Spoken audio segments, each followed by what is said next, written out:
putain, ça fait plaisir.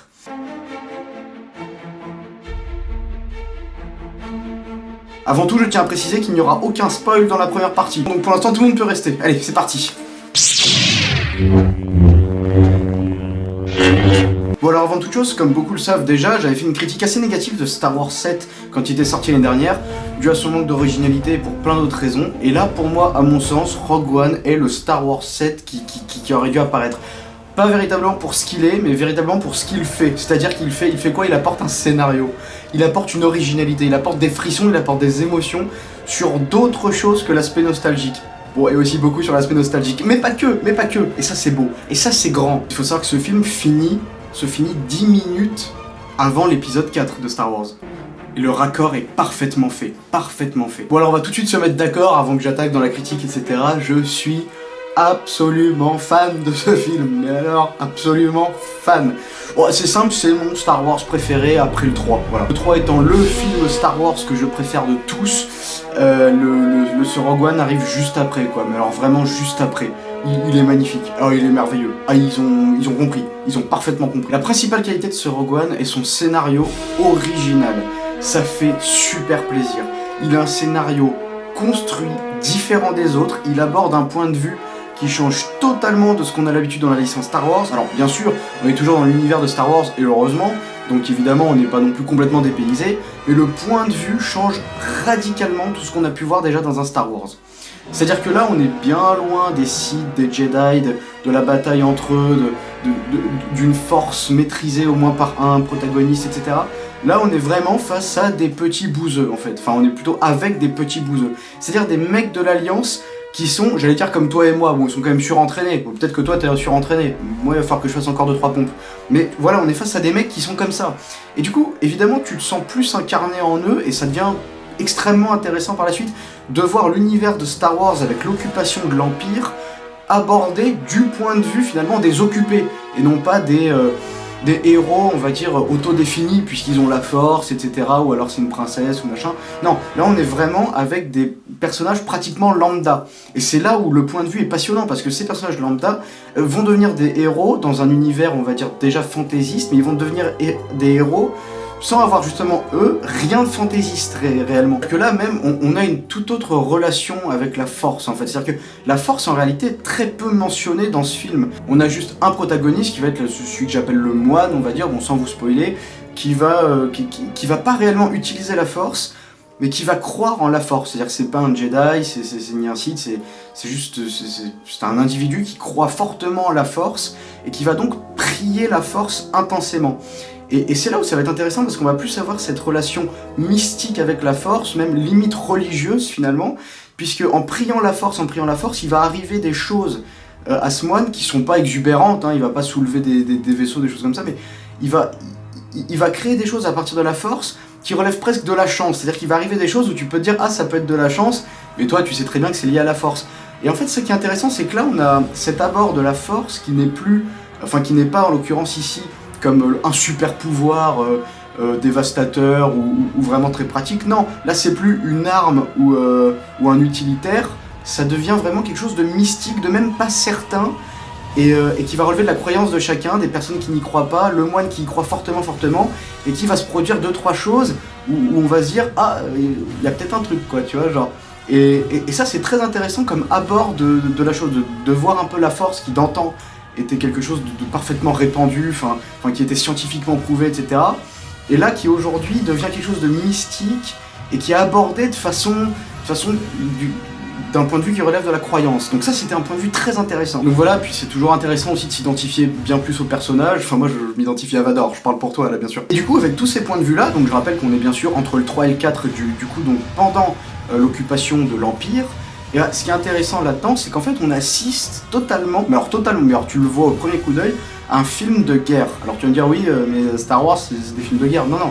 Non, c'est pas des films de guerre, le mot est dans le titre, mais on assiste beaucoup plus au développement d'un personnage principalement, l'héritage des Skywalker, où ça va être même... voilà, on est plus dans l'action-aventure que dans la guerre. Et là, il y a de l'action-aventure, mais là, dans ce film-là, on est dans le film de guerre, bien avant l'action-aventure. C'est-à-dire qu'il y a évidemment quand même l'aventure de comment ils vont dérober les plans de l'Étoile de la Mort pour qu'ils les aient dans le 4. Donc évidemment là on a le côté aventurier là-dedans, mais on assiste dans chaque scène et dans le déroulé de l'histoire, on assiste à un film de guerre. On assiste vraiment à des escouades, des escadrons, des troupes. De par ce fait, ce film apporte une réelle maturité à l'univers Star Wars, et particulièrement dans ce film-là. C'est-à-dire qu'on sent le réel désir du réalisateur d'apporter une touche personnelle, une touche sérieuse et marquante. C'est-à-dire qu'il veut vraiment apporter sa pierre à l'édifice. Et non pas tomber dans le cliché de full action, full humour, sans vraiment de fond, hashtag Suicide Squad, qu'on peut voir en fait avec les dernières productions récentes. Donc ça fait vraiment plaisir. Et maintenant parlons des plans dans ce film. Par plan j'entends paysage. Les paysages que tu vois dans ce film sont, mais je pense, marquants à vie. Surtout que là on a énormément de plans, de paysages spatiaux. Tu as une sensation de gigantisme au niveau des planètes, de taille, de beauté, de relief, je l'ai pas vu en 3D, mais t'en ressors, mais émoustillé, mais vraiment, genre c'est absolument magnifique. Et pareil pour les paysages, même on va dire terrestres, qui sont censés être donc sur les autres planètes, qui tous les plans te transportent, te font voyager, mais de façon gargantuesque. C'est un vrai plaisir. Même à ce propos, un autre des excellents points du film est l'ambiance qu'il transmet. Contrairement au 1, 2, 3, qui sont très différents du 4, 5, 6 au niveau simplement de l'ambiance et du design finalement. Les 1, 2, 3 paraissent 100 fois plus modernes que le 4, 5, 6 au niveau architectural ou au niveau design. Tout semble vraiment différent, alors que là, dans Rogue One, les images sont très modernes puisque c'est un film de 2016. Mais l'ambiance est exactement, tu retrouves totalement l'atmosphère du 4, 5, 6. Que ce soit dans les designs et l'architecture, là c'est totalement fidèle au 4, 5, 6. Qui du coup fait le lien avec le 4 de façon très aisée. Genre si t'enchaînes le 4 juste après avoir vu Rogue One, tu seras pas du tout dépaysé. Bon, bien sûr il y aura des effets spéciaux qui seront bien différents, mais à part les effets spéciaux, tu retrouves exactement le même univers, et ça c'est vraiment très plaisant.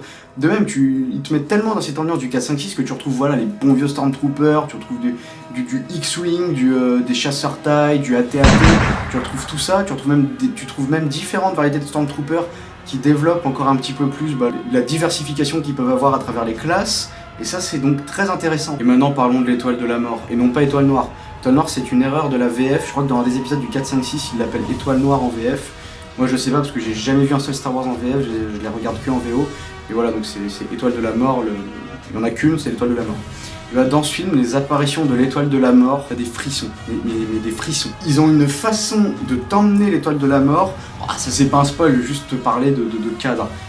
La façon dont ils t'amènent l'Étoile de la Mort, c'est une sorte de dézoom, pas progressif, mais c'est un dézoom. C'est-à-dire d'abord tu vois un vaisseau, ensuite tu vois un gigantesque vaisseau, et ensuite par rapport à lui, tu vas voir l'Étoile de la Mort. Et au départ, derrière cet énorme vaisseau, tu vas voir la façade de l'Étoile de la Mort, tu te rends même pas bien compte ce que c'est, mais t'as l'impression que c'est gigantesque, tu sais ce que c'est, mais tu t'en rends pas compte clairement. Et là, t'as le dézoom, toujours par rapport au vaisseau, et tu vois l'Étoile de la Mort en entier, et là, t'as cette impression de gigantisme, là, c'est hollywoodien, bon, tu me diras, c'est normal, mais c'est tellement impressionnant. Ça, c'est quelque chose qu'ils avaient eu un petit peu de mal à faire, on va pas se mentir, dans le 4 et dans le 6. C'est que voilà, l'Étoile de la Mort, on se rendait pas bien compte de ce que c'était. Bon, elle détruisait des planètes entières, donc ça joue un petit peu quand même. Mais là, rien que visuellement, sans action, juste en la voyant, t'es pas bien. T'es pas bien et en même temps, tu respectes. T'as un respect qui s'impose. Ouais, puis bien sûr, comment ne pas parler des musiques, les célèbres musiques de Star Wars, quasiment, je crois, toutes composées par John Williams. Alors là, dans ce film, je suis pas sûr que ce soit lui, mais en fait, on retrouve la patte totale des musiques du film. C'est-à-dire que là, ils ont... Alors, à mon écoute, je l'ai vu qu'une fois, mais il me semble qu'ils ont jamais réutilisé les véritables morceaux de Star Wars. Il y a toujours une base de chacun de ces morceaux, mais qui est remaniée, en fait. Ce qui apporte une personnalité au film, sans se détacher de l'univers. Et ça, c'est magnifique, parce que déjà, les musiques, ça les rend magnifiques sans être un copier-coller. Donc ça, c'est cool, parce que ça apporte encore un élément d'originalité. Et ça démontre, rien que les musiques te démontrent l'ambition du réalisateur au niveau de ce film. C'est-à-dire de te sortir un film qui assume d'appartenir déjà à un univers préétabli, mais qui souhaite pas s'en détacher, mais apporter sa réelle pierre à l'édifice. C'est-à-dire apporter vraiment son originalité. Pas juste être une continuité ou se fondre dans le décor. Non, apparaître dans le décor. Et je trouve que c'est une belle symbolique avec ce remaniement de la musique. Tu reconnais les sonorités des musiques, mais sans jamais être exactement ces musiques-là. Bon, du coup, les amis, l'heure est grave. On en a fini avec la partie no spoil. On va attaquer les spoils. Fuyez. Oh, fuyez.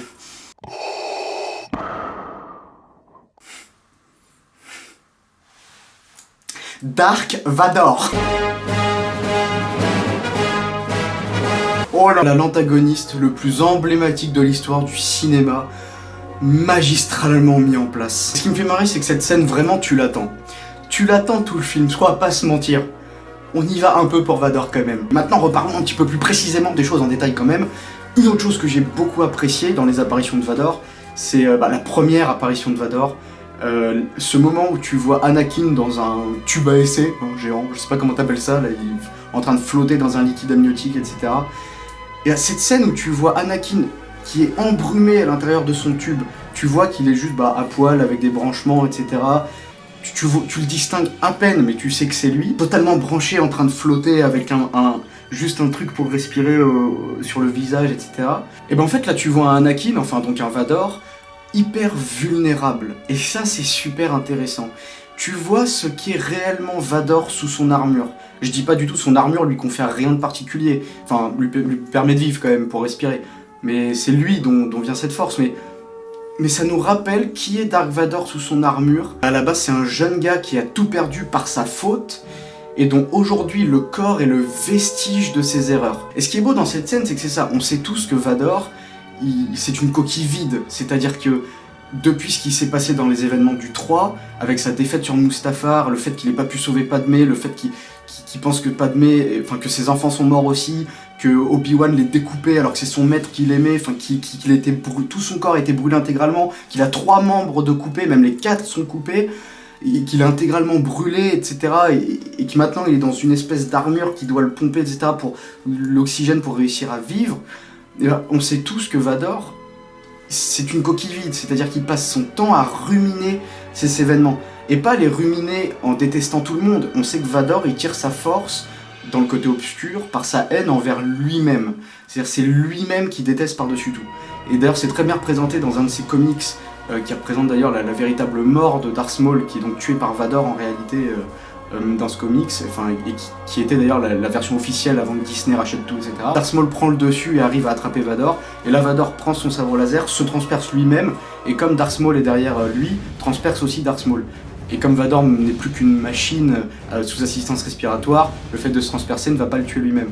Et là, et on voit aussi à quel point Vador n'a aucun mal à se transpercer lui-même. Enfin, c'est comme si la douleur n'était plus que le dernier de ses soucis.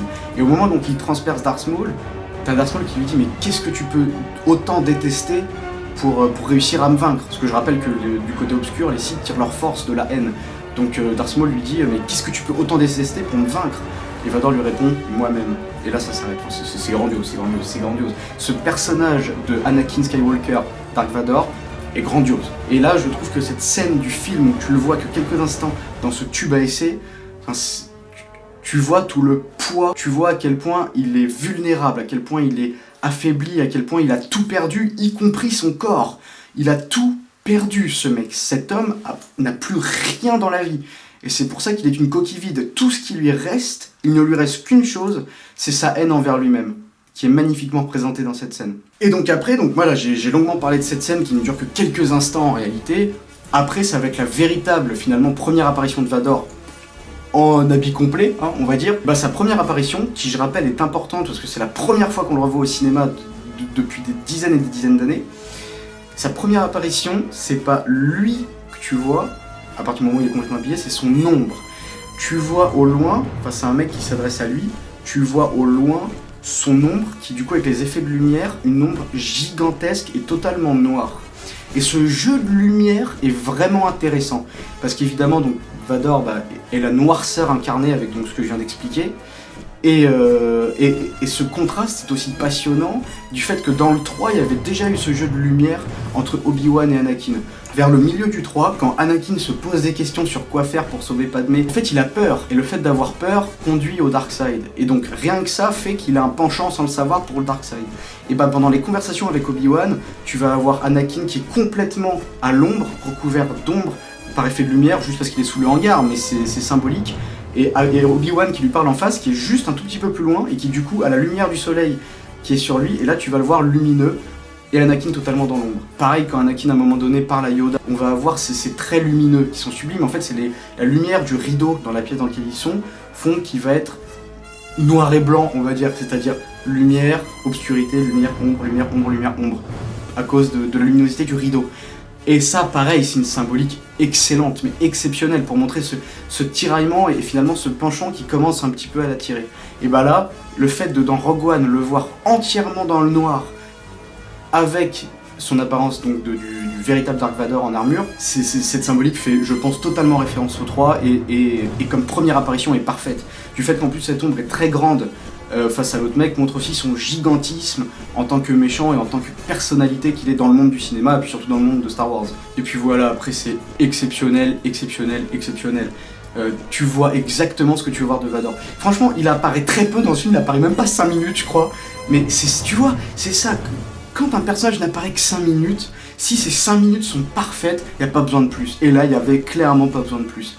Genre, ces apparitions sont parfaites. Et là, tu veux voir exactement ce que tu veux voir. Que ce soit la première scène où tu as cette grande discussion qui est déjà extrêmement prenante et où tu vois juste la strangulation que t'attends de Vador. Tu peux pas voir Vador sans strangulation, c'est gênant. C'est comme un nugget sans Nutella, c'est pas plaisant. C'est ce moment où tu vois le mec qui commence à sentir qu'il est strangulé. Et là, tu vois Vador de dos qui se retourne lentement.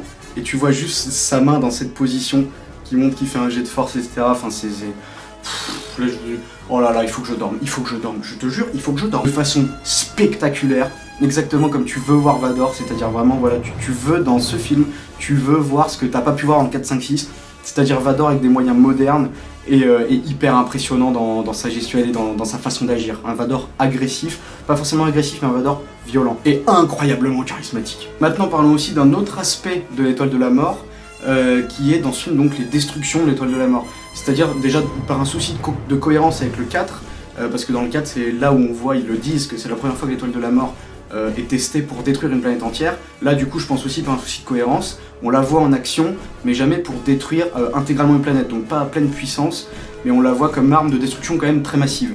Et du coup, ces scènes sont absolument magnifiques. C'est-à-dire que les destructions, on va dire, de planètes partielles, lorsque l'Étoile de la Mort relâche son laser au niveau de la planète, etc., tu assistes à quelque chose qui est, je trouve, artistique, mais totalement artistique. C'est-à-dire, cet effet d'explosion, c'est du jamais vu. C'est un effet d'explosion très lent. C'est-à-dire que donc, le laser va toucher le sol, et à ce moment-là, ce qui va se passer, c'est pas que tout explose, c'est que, si je comprends bien, l'écorce de la planète qui est frappée, l'écorce, donc la partie superficielle de la planète, va se retourner en fait. Comme si tu épluches un fruit, une orange, comme si tu épluchais une orange, l'écorce va se retourner lentement et va prendre des kilomètres et des kilomètres de la planète. Ce qui rend l'effet absolument spectaculaire. Spectaculaire de voir cette planète dont l'écorce se retourne totalement et les individus qui du coup voient leur mort arriver de façon spectaculaire, impressionnante, flippante et lente. Donc c'est vraiment un effet particulier très très bien mis en scène, très très bien mené. L'Étoile de la Mort qui, je le rappelle comme j'ai déjà dit, mais qui est dans ce film représenté de façon belle, impressionnante, majestueuse, respect. Une autre chose que j'ai beaucoup aimé, c'est évidemment la scène de fin, je crois que ce soit entre les combats galactiques ou les combats au sol, ou le scénario ou tout ce qui va avec, j'ai plus de superlatifs, qu'est-ce que je dis, c'est juste génial, c'est juste parfait. Mais un point que j'ai particulièrement apprécié, c'est le décor. C'est-à-dire l'endroit où ça se passe donc sur une planète, enfin en tout cas sur une partie de planète, paradisiaque.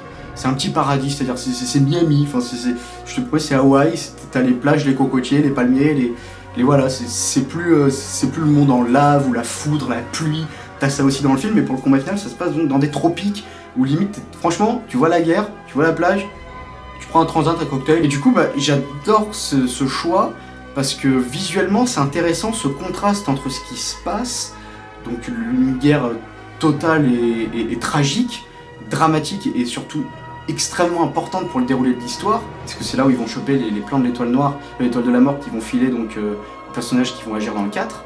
Donc ce contraste entre les événements qui se passent, qui sont terribles, et voilà l'endroit où ils sont, où c'est un petit paradis. Et c'est super intéressant comme contraste, je trouve. Ça change des scènes habituelles. Et maintenant parlons de la pierre à l'édifice scénaristique. C'est-à-dire que ce soit dans le scénario ou dans tout le reste du film, le film apporte énormément de choses à la saga Star Wars de toute façon. Mais s'il y a un truc qui est un petit peu au-dessus des autres, on va dire, c'est d'un point de vue scénario, c'est clairement les plans de l'étoile de la mort. C'est-à-dire que dans ce film, on t'explique une des plus grosses incohérences de tout Star Wars, qui était pourquoi une station planétaire comme l'étoile de la mort est détruite par un tir laser, et que l'Empire se soit jamais dit, tiens, c'est con de laisser un point faible pareil quand même. Donc voilà, pendant des années, l'Empire c'était des gros abrutis d'avoir laissé un truc pareil, parce que je rappelle quand même dans le 4, en un petit tir de pistolet limite, ils détruisent la planète entière de l'étoile de la mort, qui est quand même une sacrée incohérence. Et là, dans ce film, dans Rogue One, ils ont l'intelligence d'apporter une explication parfaitement cohérente. Et cette explication cohérente, c'est donc qu'en fait, cette étoile de la mort a été construite par un rebelle, enfin un non-adhérent à l'Empire, qui travaillait pour eux, et qui donc savait que quoi qu'il arrive, l'étoile de la mort allait être créée, parce que l'Empire commençait à découvrir comment faire. Donc lui, ce qu'il a fait, c'est qu'il a ralenti la construction de l'étoile de la mort, donc il s'est sacrifié lui-même, c'est-à-dire qu'il a accepté de choper toute la haine des autres, etc. Tout le monde le pensait un énorme enfoiré, tout le monde voulait l'abattre, parce que c'est lui le constructeur de l'étoile de la mort. Sauf que ce qu'il faisait, c'est gagner du temps, et surtout, foutre un point faible dans l'étoile de la mort, que l'Empire serait incapable de déceler en très peu de temps. Ça, c'est ce que dit, donc c'est le père de l'héroïne qui a construit l'étoile de la mort, et qui lui déclare que voilà, il y a un point faible qu'ils vont pas découvrir avant très très longtemps, que c'est lui qui l'a installé, et que tout ce qu'il a fait avec l'étoile de la mort, c'est pour ça qu'il l'a fait. Et donc il y a ce côté martyr forcément du personnage qui ressort, qui est que le mec, tout le monde va le détester, dans l'histoire personne saura que c'est un mec bien, alors qu'en fait, oui, il a construit l'étoile de la mort, mais c'était inévitable. Et c'est aussi grâce à lui que l'étoile de la mort a pu être détruite plus tard. Pour ce qui concerne Star Wars 6, on peut considérer notamment que l'étoile de la mort, ils savent pas la faire fonctionner réellement sans la mettre en place comme indiqué précédemment. Et puis quand même, on se rappelle que dans le 6, l'Empire a quand même prévu 2-3 trucs pour éviter que se reproduise exactement le même problème. Même si ça peut rester une légère incohérence. Mais je pense qu'ils ont bien corrigé le tir quand même avec cette explication. C'est le cas de le dire. Puis bon, dans le film, qu'est-ce qui fait plaisir aussi, c'est tous ces clins d'œil qui sont pas forcément évidents, là, comme par exemple à un moment donné, il se déplace sur une planète et puis il cogne avec l'épaule 2 aliens, et du coup les aliens ils se retournent vénères, et là tu te rends compte que c'est les aliens du bar dans le 4 qui vont faire chier Luke, et que du coup Obi-Wan va couper le bras de l'un des deux. Et tu les reconnais immédiatement, genre si t'es un peu fan de l'univers Star Wars, tu les reconnais direct. Donc c'est totalement inattendu. Et puis quand tu les vois, du coup t'as toute la salle qui fait exactement le même son, même moment, puis style ah. Puis là, ça me fait plaisir d'avoir un droïde dont la personnalité est originale par rapport aux autres, où c'est plus la mascotte classique qui pouvait être R2D2 ou là BB-8. Là, on a un personnage plutôt sarcastique, cru, qui a quand même sa dose d'humour et qui a quand même une bonne dose de guerrier aussi. Donc, bref, original et marquant. Et puis même, je trouve que dans le film, ils ont respecté le pari. C'est-à-dire qu'avec tous les films, on va dire les récentes productions hollywoodiennes, là, on commence à être habitué à ce que malheureusement, tous les blockbusters aujourd'hui commencent de plus en plus à être que humour-action, et plus vraiment de scénario. Et ce qui est extrêmement décevant, tout ça pour, je pense, toucher un beaucoup plus large public, c'est décevant. Et là, justement, le film ne fait pas partie de ce style de blockbuster. Le film se démarque réellement. On sait qu'ils sont tous les héros de Rogue One sont liés à un avenir plutôt incertain. Étant donné qu'on les voit pas dans le 4, 5, 6, comment on aurait pu expliquer que ces mecs-là, aussi déterminés qu'ils peuvent l'être à cet instant T dans le film Rogue One, pourquoi est-ce qu'ils ne prennent à aucun moment part de la bataille du 4, 5, 6 pour en finir complètement avec l'Empire? Donc moi j'avais peur que les réalisateurs trouvent une explication encore tirée par les cheveux juste pour que ça finisse en total happy ending. Et là non, ils ont vraiment respecté le truc, ils ont vraiment respecté le ton. Et donc voilà, donc évidemment le film finit tragiquement pour les héros, ça reste quand même une happy ending parce qu'évidemment ils arrivent à se procurer les plans de l'étoile de la mort. Et donc à les transmettre à la princesse Leia, etc. Et du coup ça reste une happy ending à ce niveau-là, mais pas pour les héros que t'as suivis pendant tout le film où tous finissent très mal. Et ça pareil, ça apporte aussi un côté plus mature au film et beaucoup plus assumé. Le fait de clairement faire ça, qui était à mon sens la seule possibilité qu'ils pouvaient faire dans Rogue One. Par rapport au réalisme et à la maturité qu'il y a dans ce film, c'est que cette fois on voit pas du gentil et du méchant. C'est-à-dire on voit pas juste là c'est les méchants avec le grand mec au manteau noir, et là c'est les tout gentils qui sont pour la liberté. Là, on sait que l'Empire c'est quand même les oppresseurs, etc. C'est-à-dire que là avec les rebelles, on s'approche beaucoup plus finalement du terroriste qui ont une bonne cause, mais du terroriste que du héros au cœur infini. C'est-à-dire qu'ils n'hésitent pas à faire des énormes coups de pute, du terrorisme et tout ce que tu veux au nom de leur belle cause. Donc du coup, ce qui forcément ternit leur image et ne les rend pas genre les mecs parfaits, les gentils, les sauveurs, etc. Non, ils iront jusqu'au bout de leur cause. Et pour ça, ils n'hésitent pas à être des enculés, et même parfois, ils peuvent aussi avoir des moments de lâcheté, etc. Donc là, on n'est vraiment pas sur le héros tout blanc qui va combattre le mal. Non. On est face à des héros des personnages qu'on suit qui ont une cause à défendre, qui vont faire beaucoup de choses pour aller au bout, mais en aucun cas, tu peux les voir vraiment comme des gentils. Tu sais que leur cause est plus ou moins bonne, mais leurs agissements, non, on n'est pas dans le bien absolu. Et du coup là c'est intéressant aussi de voir cette image assez terne finalement des rebelles qui impose encore une fois une maturité au film et un vrai réalisme, et du coup qui te transporte beaucoup plus et te fascine du point de vue scénaristique. Là on est juste face à des hommes et des femmes très motivés et anecdotiques finalement, puisqu'on sait qu'ils ne vont durer qu'un temps d'épisode en réalité. Et c'est cet univers mature, réaliste et finalement assez torturé qui démontre toute l'ambition de ce film. Pareil, les personnages que tu revois, ça fait tellement plaisir, genre ils ont inclus des personnages que je pensais qu'ils ne pourraient absolument pas inclure. Faut savoir que quand je vais voir un film, je me renseigne pas du tout. Je regarde très rarement les bandes annonces, juste pour pouvoir être surpris. En tout cas les films que j'attends vraiment, on va dire.